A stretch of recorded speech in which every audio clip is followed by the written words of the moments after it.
Welcome to today's verse of the day. Today's passage takes us into a moment of human impatience and divine mercy. In these verses, we witness the consequences of taking matters into our own hands and the kindness of a God who still sees, hears, and blesses even in our mess. Let's explore Genesis 16:1-16 together. Verse: Now Sarai, Abram's wife, had borne him no children, but she had an Egyptian slave named Hagar. So she said to Abram, "The Lord has kept me from having children.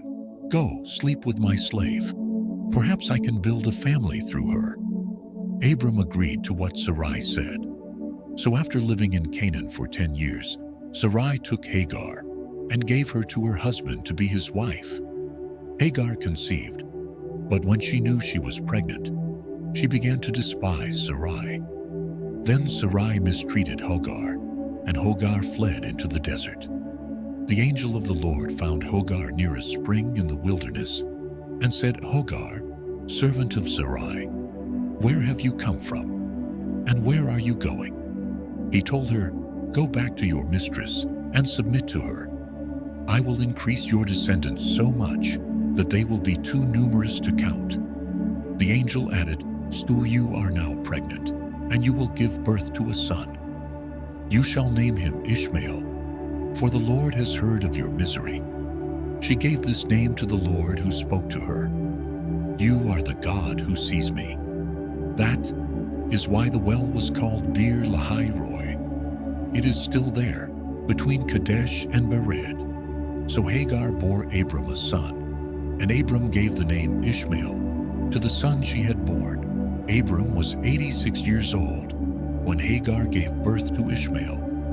This chapter reminds us that even the people of faith can grow weary in the waiting. Sarai and Abram had received a promise, but it hadn't yet come to pass. Instead of continuing to trust, they acted on their own plan, and the result was pain, conflict, and division. Yet in the wilderness, God showed up, not to Abram, not to Sarai, but to the rejected runaway servant girl, Hagar. God called her by name, asked her where she was going, and made her a promise. In return, she gave God a name, El Roi, the God who sees me. Even in the middle of human failure, God's character didn't change. He saw, He heard, and He still blessed. Maybe you're in a season where waiting has become hard. Maybe you have tried to force your own solution. Don't let shame or regret keep you from hearing God's voice. He still sees you. He still hears you. And He still meets you in the wilderness with grace and direction. Take time today to rest in this truth. Even if you run, even if it's messy, you are seen. Let that truth guide you back to trust. Thank you for joining me today.